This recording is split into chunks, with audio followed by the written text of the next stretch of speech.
नमस्कार दोस्तों, इस वीडियो के माध्यम से बायोलॉजी का एक नया सीरीज शुरू किया जा रहा है जो आपके आगे आने वाले 68th बीपीएससी और यूपीपीएससीएस 2023 के एग्ज़ाम के लिए महत्वपूर्ण है।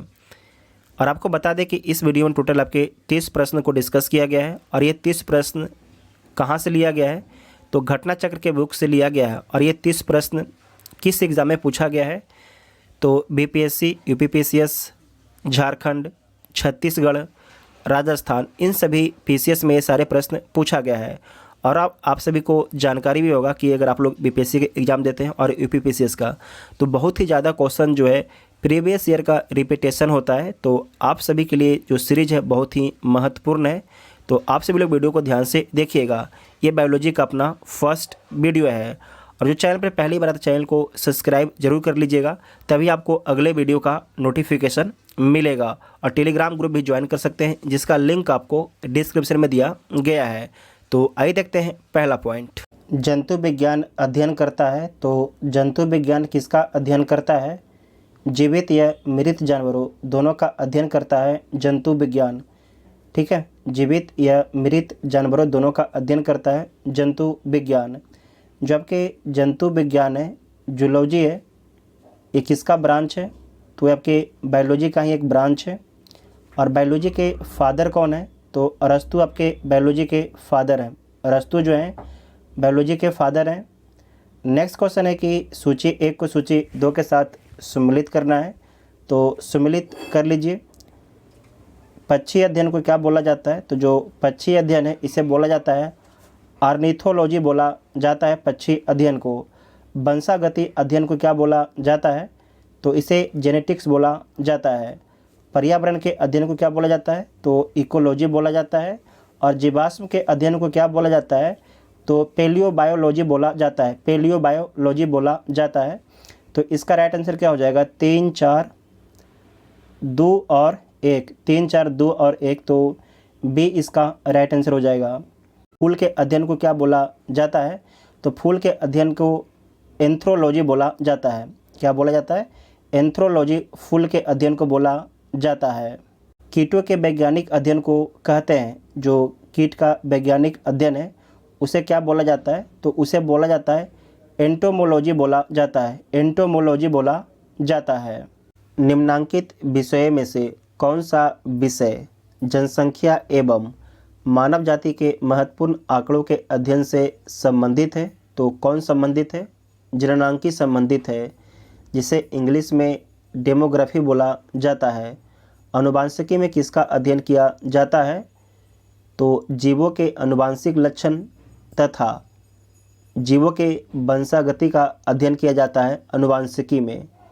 पारिस्थितिकी विज्ञान में किसका अध्ययन किया जाता है? तो सजीवों पर उनके चारों ओर के पर्यावरण के जो प्रभाव होता है उसका अध्ययन किया जाता है पारिस्थितिकी विज्ञान में। फिर से बोलते हैं, सजीवों पर उनके चारों ओर के पर्यावरण के प्रभाव का अध्ययन किया जाता है। विभिन्न संस्कृतियों के वैज्ञानिक विवरण के तुलनात्मक अध्ययन को कहते हैं, तो क्या बोला जाता है? एंथ्रोनोलॉजी बोला जाता है। एंथ्रोनोलॉजी बोला जाता है। तो ए ऑप्शन आपका ठीक हो जाएगा। जैविक जगत में होने वाले कार्य, गुण व पद्धति के अध्ययन के इस ज्ञान को मशीनी जगत में उपयोग करने को क्या बोला जाता है? वेरी वेरी इंपॉर्टेंट है। तो उसे क्या बोला जाता है? तो उसे बायोनिक्स बोला जाता है। इसे दोबारा देखिएगा, ये पूछा गया है राजस्थान के एग्ज़ाम में।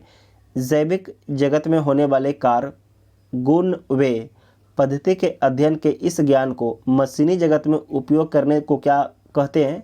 तो बायोनिक्स बोला जाता है। रेशम कीट पालन को कहते हैं, रेशम कीट पालन को बोला जाता है। तो क्या बोला जाता है? तो जो रेशम कीट पालन होता है उसे सेरीकल्चर बोला जाता है। उसे सेरीकल्चर बोला जाता है। एपीकल्चर किसे बोला जाता है? तो शहद उत्पादन को जो है एपीकल्चर बोला जाता है। हॉर्टिकल्चर किसे बोला जाता है? तो पुष्प एवं फल दोनों के अध्ययन को जो है हॉर्टिकल्चर बोला जाता है। फ्लोरिकल्चर किसे बोला जाता है? तो सजावट के लिए काम में आने वाले पुष्पों के अध्ययन को जो है फ्लोरिकल्चर बोला जाता है। सारे पॉइंट को ध्यान से समझिएगा। मधुमक्खी का उपयोग किया जाता है, तो मधुमक्खी का उपयोग अभी देख चुके हैं, एपी कल्चर में किया जाता है, एपी कल्चर में किया जाता है। ठीक है। नेक्स्ट पॉइंट है, निम्नलिखित में से कौन एक सही सुमेलित नहीं है? इसमें से कौन आपका एक जो है सही सुमेलित नहीं है? फूलों की खेती को क्या बोला जाता है? फ्लोरिकल्चर, ठीक है। फसलों की खेती को क्या बोला जाता है? एग्रोनॉमी, ये भी ठीक है। सब्जियों की खेती को क्या बोला जाता है? हॉर्टिकल्चर नहीं बोला जाता है, क्या बोला जाता है? ओलेरीकल्चर बोला जाता है, ओलेरीकल्चर, ठीक है। ओलेरीकल्चर बोला जाता है सब्जियों की खेती को। फलों खेती को पोमोलॉजी बोला जाता है, तो ये भी ठीक है। गलत कौन हो जाएगा? तो सी आपका गलत हो जाएगा और सी इसका राइट आंसर हो जाएगा। ठीक है। जो हॉर्टिकल्चर में किसका खेती किया जाता है? तो पुष्प एवं फल देने वाले पौधे का खेती किया जाता है। ठीक है, यह अध्ययन किया जाता है। हॉर्टिकल्चर में किसका अध्ययन किया जाता है? तो पुष्प एवं फल देने वाले जो पौधे होते हैं उसका अध्ययन किया जाता है। ठीक है, इतना आपको याद रखना है। नेक्स्ट पॉइंट है कि सब्जी के लिए काम आने वाले पौधे के अध्ययन को बोलते हैं, तो क्या बोला जाता है? सब्जी के लिए काम आने वाले पौधे के अध्ययन को क्या बोला जाता है? तो क्या बोला जाता है? ओलेरीकल्चर बोला जाता है, ओलेरीकल्चर बोला जाता है। निम्नलिखित युगों में से कौन आपके सुमेलित नहीं है? इसमें से कौन सही सुमेलित नहीं है? तो देख लीजिए कौन सही सुमेलित नहीं है। एपीकल्चर, शहद की मक्खी, बिल्कुल ठीक है। सेरीकल्चर, सिल्क वर्म, ये भी ठीक है। पीसीकल्चर, लाख का कीड़ा, ये आपके गलत है। हॉर्टिकल्चर, फूल है। पीसीकल्चर में क्या होता है? तो पीसीकल्चर में मछली पालन किया जाता है। पीसीकल्चर में जो है मछली पालन किया जाता है, तो सी आपके गलत हो जाएगा और सी इसका राइट आंसर हो जाएगा। निम्नलिखित में से कौन सी जोड़ी सुमेलित है शब्द और अर्थ में? ठीक है, शब्द और अर्थ में कौन सा जोड़ी जो है इसमें सुमेलित है? तो देखिए कौन सा जोड़ी आपका सुमेलित है। लेक्सिकोग्राफी, लेक्सिकोग्राफी में किसका अध्ययन किया जाता है? तो शब्दकोश का संकलन किया जाता है, तो बिल्कुल ठीक है। उसके बाद है फिलोलॉजी, फिलोलॉजी, फिलोलॉजी में जो है डाक टिकटों का संग्रह किया जाता है, तो ये गलत है। फिलोलॉजी में जो है भाषा की संरचना एवं विकास एवं इतिहास का अध्ययन किया जाता है। उसके बाद है एंटोमोलॉजी, एंटोमोलॉजी में किसका अध्ययन किया जाता है? तो इसमें जो है कीट पतंगों का अध्ययन किया जाता है। उसके बाद है आइकोनोलॉजी, इसमें किसका, आइकोनोलॉजी नहीं, आइकोनोग्राफी है। क्या है? आइकोनोग्राफी, इसमें किसका अध्ययन किया जाता है? तो इसमें प्रतिमाओं और चित्रकला का अध्ययन किया जाता है। किसमें? आइकोनोग्राफी में। फिर से बोलते हैं, जो आइकोनोग्राफी है इसमें किसका अध्ययन किया जाता है? तो प्रतिमाओं या चित्रकला का अध्ययन किया जाता है। तो केवल सुमेलित कौन हो जाएगा? केवल ए ऑप्शन आपका सुमेलित हो जाएगा। बीटी कल्चर के द्वारा निम्नलिखित में से कौन एक उत्पादित होता है? बीटी कल्चर के द्वारा निम्नलिखित में से कौन एक आपके उत्पादित होता है? तो कौन एक उत्पादित होता है? तो अंगूर होता है। बीटी कल्चर में जो है अंगूर का उत्पादन किया जाता है। नेक्स्ट पॉइंट है कि कीट संवर्धन क्या है? कीट संवर्धन क्या है? कीटों की वृद्धि करने का विज्ञान है, जंतुओं के अध्ययन करने का विज्ञान है, मछलियों के अध्ययन करने का विज्ञान है, कीटों को मारने का विज्ञान है। यह आपके बीपीएससी के द्वारा पूछा गया है। तो कीटों की वृद्धि करने का जो विज्ञान है उसे कीट संवर्धन विज्ञान बोला जाता है। ठीक है, तो ए ऑप्शन आपका ठीक हो जाएगा। वर्मी कल्चर में प्रयुक्त वर्म होता है। वर्मी कल्चर में प्रयुक्त कौन सा वर्म, जो वर्म है ये प्रयोग में आपका आता है? तो आपको याद रखना है कि अर्थ वर्म प्रयोग में आता है वर्मी कल्चर में। तो डी ऑप्शन आपका ठीक हो जाएगा, जिसे केचुआ बोला जाता है। ठीक है, जिसे केचुआ बोला जाता है। केचुआ पालन आप लोग को पता भी होगा, जो हमारे खेत के लिए बहुत ही फायदेमंद होता है और किसानों का ये मित्र भी होता है। किसानों का जो है मित्र होता है, क्योंकि ये ज़मीन को जो है खोद देता है, मतलब कि ज़मीन को हल्का बना देता है, उससे उत्पादन बढ़ जाता है। नेक्स्ट पॉइंट है जेरोंटोलॉजी, निम्नलिखित में से किसके अध्ययन से संबंधित है? वेरी वेरी इंपॉर्टेंट है। जेरोंटोलॉजी निम्नलिखित में से किसके अध्ययन से संबंधित है? तो आपको याद रखना है वृद्धि से संबंधित अध्ययन है। जेरोंटोलॉजी में किसका अध्ययन किया जाता है? तो वृद्ध लोगों का अध्ययन किया जाता है। उसके बाद है जेनेटिक्स। जेनेटिक्स निम्न में से किसका अध्ययन है? जेनेटिक्स में किसका अध्ययन किया जाता है? जेनेटिक्स में जो है किसका अध्ययन किया जाता है? तो आनुवांशिकता और विचरण का, ये बीपीएससी का पूछा हुआ सवाल है। आनुवांशिकता और विचरण का अध्ययन जो है जेनेटिक्स में किया जाता है। वृद्धावस्था एवं काल प्रभावन के विषय में ज्ञान प्राप्त करने की विधि को कहते हैं, तो उसे क्या बोला जाता है? अभी आप लोगों ने देखा है, जेरोंटोलॉजी बोला जाता है। क्या बोला जाता है? इसे दोबारा क्वेश्चन को देखिएगा। वृद्धावस्था एवं काल प्रभावन के विषय में ज्ञान प्राप्ति करने की विधि को क्या बोला जाता है? तो जेरोंटोलॉजी बोला जाता है। पेडोलॉजी निम्न वैज्ञानिक अध्ययन से संबंधित है। पेडोलॉजी में किसका अध्ययन किया जाता है? तो पेडोलॉजी में जो है मिट्टी का अध्ययन किया जाता है। पेडोलॉजी में जो है किसका अध्ययन किया जाता है? तो मिट्टी का अध्ययन किया जाता है। अस्थियों का अध्ययन, अस्थियों का अध्ययन विज्ञान की किस शाखा के अंतर्गत किया जाता है? तो जो अस्थि है उसका अध्ययन विज्ञान के किस शाखा के अंतर्गत किया जाता है? तो ऑस्टियोलॉजी बोला जाता है।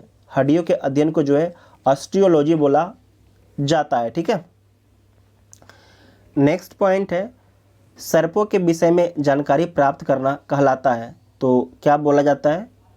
तो सर्पों के अध्ययन के बारे में जानकारी प्राप्त करना सर्पेटोलॉजी बोला जाता है। यह तो पूछा जाएगा कि सर्पों के अध्ययन को क्या बोला जाता है? तो सर्पेटोलॉजी बोला जाता है। निम्न में से बेमेल को आपको ज्ञात करना है, तो कौन इसमें आपके बेमेल है? तो देख लीजिए, फिजियोलॉजी, साइकोलॉजी, पैथोलॉजी, बैक्टीरियोलॉजी। तो इसमें से कौन आपका एक बेमेल है? तो इसमें आपको याद रखना है कि फिजियोलॉजी, पैथोलॉजी और बैक्टीरियोलॉजी ये तीनों जो है जीव विज्ञान से इसका संबंध है, जबकि साइकोलॉजी इसका संबंध जो है मनोविज्ञान से, इसका संबंध जो है मनोविज्ञान से। तो क्या हो जाएगा? बेमेल हो जाएगा, मतलब बी इसका राइट आंसर हो जाएगा। उत्तराखंड में पूछा गया था। नेक्स्ट पॉइंट है हाइड्रोपोनिक्स क्या होता है? हाइड्रोपोनिक्स क्या होता है? आप सभी लोग ध्यान से पढ़िए। मृदा विहीन पादप संवर्धन है, पादप में कलम लगाना है, सब्जियों का अध्ययन है, जल संरक्षण है। हाइड्रोपोनिक्स क्या है? तो हाइड्रोपोनिक्स जो है मृदा विहीन पादप संवर्धन है। क्या है? मतलब बिना मिट्टी के जो है पादप को उगाना, बढ़ाना, उसे क्या बोला जाएगा? हाइड्रोपोनिक्स बोला जाएगा। तो ए ऑप्शन आपका ठीक हो जाएगा। अब क्वेश्चन समाप्त हो गया है और उसके बाद जो हम लोगों ने क्वेश्चन में देखा उस शब्दावली यहाँ पर लिखा गया है, इसे एक बार आप लोग देख लीजिएगा। ठीक है। जिन्हें अगर क्वेश्चन ढंग से याद नहीं हुआ तो पहले इसे आप सोल्व कर लीजिएगा जो हम पढ़ रहे हैं, उसके बाद वापस से क्वेश्चन पर जाइएगा और आप लोग क्वेश्चन का आंसर देने का प्रयास कीजिएगा। पहला है एपीकल्चर। एपीकल्चर में जो है व्यापारिक स्तर पर शहद उत्पादन तथा फसलों में परागण हेतु मधुमक्खी पालन किया जाता है। तो आपको याद रखना है मेनली एपीकल्चर जो है किसके लिए, आपसे पूछा जाएगा किसके लिए इसका संबंध है, तो मधुमक्खी पालन से इसका संबंध है। एबीकल्चर पक्षी पालन से इसका संबंध है। एक्वाकल्चर जलीय जीवों का संवर्धन से जो है एक्वाकल्चर का संबंध है, जंतु एवं वनस्पतियों दोनों से है। उसके बाद है एल्गा कल्चर। एल्गा कल्चर इसमें जो है एक्वाकल्चर का एक प्रकार है जिसके अंतर्गत शैवालों की कृषि की जाती है, एल्गवा कल्चर के अंतर्गत। ठीक है। उसके बाद है पीसी कल्चर। पीसी कल्चर में मछली पालन किया जाता है। एग्रीकल्चर इसमें फसल संवर्धन, पशुपालन तथा कृषि से संबंधित विज्ञान, मतलब कि फसल संवर्धन, पशुपालन तथा कृषि से संबंधित अध्ययन किया जाता है एग्रीकल्चर में। उसके बाद है सेरीकल्चर में जो है कच्चे रेशम के उत्पादन हेतु रेशम कीट का पालन किया जाता है सेरीकल्चर के माध्यम से, उसे सेरीकल्चर बोला जाता है। ठीक है। उसके बाद है सिल्वी कल्चर। जो सिल्वी कल्चर है किसे बोला जाता है, तो वन संवर्धन को जो है वन संवर्धन है उसे सिल्वी कल्चर बोला जाता है। स्पंजी कल्चर में स्पंज संवर्धन का अध्ययन किया जाता है। फ्लोरिकल्चर में फूलों की खेती या पुष्प कृषि का अध्ययन किया जाता है। ओलेरीकल्चर में सब्जियों की खेती की जाती है। उसके बाद है अर्बोरिकल्चर, इसमें वृक्षों तथा झाड़ियों की कृषि की जाती है। नेक्स्ट पॉइंट है हॉर्टिकल्चर। हॉर्टिकल्चर में क्या है, फूलों, फलों, सब्जियों व मसालों की खेती की जाती है। पोमोलॉजी में फलों की खेती की जाती है। एग्रोनॉमी फसलों की खेती की जाती है। वर्मी कल्चर कृषि उत्पादन में वृद्धि हेतु केचुआ का पालन किया जाता है। उसके बाद है ओस्ट्रीकल्चर, इसमें व्यापार हेतु सीपों में कृत्रिम प्रजनन कराया जाता है। ओस्ट्रीकल्चर में वेरी वेरी इंपॉर्टेंट पॉइंट है। उसके बाद है ओलीकल्चर, इसमें जैतून का उत्पादन, संरक्षण और व्यापार किया जाता है। एलीकल्चर घोंघे का संवर्धन किया जाता है। बीटीकल्चर में अंगूर का उत्पादन किया जाता है। मेरीकल्चर मानव उपभोग हेतु समुद्री जीवों का संवर्धन किया जाता है। मोरीकल्चर में जो है शहतूत की खेती की जाती है। ये देखिए जो ये फ़ोटो बनाया गया है हाइड्रोपोनिक्स पौधा का बनाया गया, मतलब कि हाइड्रोपोनिक्स का जो उत्पादन होता है इसमें मिट्टी का इस्तेमाल नहीं होता है, जो ये पानी है, पानी। हॉर्टिकल्चर में क्या है, फूलों, फलों, सब्जियों व मसालों की खेती की जाती है। पोमोलॉजी में फलों की खेती की जाती है। एग्रोनॉमी फसलों की खेती की जाती है। वर्मी कल्चर कृषि उत्पादन में वृद्धि हेतु केचुआ का पालन किया जाता है। उसके बाद है ओस्ट्रीकल्चर, इसमें व्यापार हेतु सीपों में कृत्रिम प्रजनन कराया जाता है। ओस्ट्रीकल्चर में वेरी वेरी इंपॉर्टेंट पॉइंट है। उसके बाद है ओलीकल्चर, इसमें जैतून का उत्पादन, संरक्षण और व्यापार किया जाता है। एलीकल्चर घोंघे का संवर्धन किया जाता है। बीटीकल्चर में अंगूर का उत्पादन किया जाता है। मेरीकल्चर मानव उपभोग हेतु समुद्री जीवों का संवर्धन किया जाता है। मोरीकल्चर में जो है शहतूत की खेती की जाती है। ये देखिए जो ये फ़ोटो बनाया गया है हाइड्रोपोनिक्स पौधा का बनाया गया, मतलब कि हाइड्रोपोनिक्स का जो उत्पादन होता है इसमें मिट्टी का इस्तेमाल नहीं होता है, जो ये पानी है, पानी में ही जो है मिनरल्स मिला दिया जाता है पाइप के माध्यम से। ठीक है, पाइप के माध्यम से जो इस पानी में मिनरल्स मिला दिया जाता है और इसी में जो है आपके पौधे उगते हैं। उसे क्या बोला जाता है, उसे हाइड्रोपोनिक्स बोला जाता है। जो नीचे में हल्ला कर रहा है उसे कभी कभी डिस्टर्बेंस हो जाता है। ठीक है, चलिए कोई नहीं, पूरा वीडियो आपकी कंप्लीट हो गया है और इसके बाद आपका सेकेंड वीडियो आएगा। हम लोग का जो ये नया सीरीज है इसे हम कंटिन्यू रखेंगे और कोशिश करेंगे कि जो आपका घटना चक्र है इसे पूरा कंप्लीट कर दिया जाए, क्योंकि जो भी पीसीएस के एग्ज़ाम होते हैं, एसएससी होते हैं और जो भी एग्ज़ाम होते हैं आपके वनडे एग्ज़ाम, उन सभी एग्ज़ाम के लिए जो घटना चक्र आपका होता है रामबाण होता है। तो हम चाहें कि घटना चक्र को कंप्लीट कर दिया जाए धीरे धीरे करके। और देखिए अगर कुछ लोग ज्वाइन करना चाहते हैं तो ज्वाइन कर सकते हैं, उनके लिए भी कुछ स्पेशल वीडियो आपके अपलोड किया जाएगा। ठीक है, थैंक यू।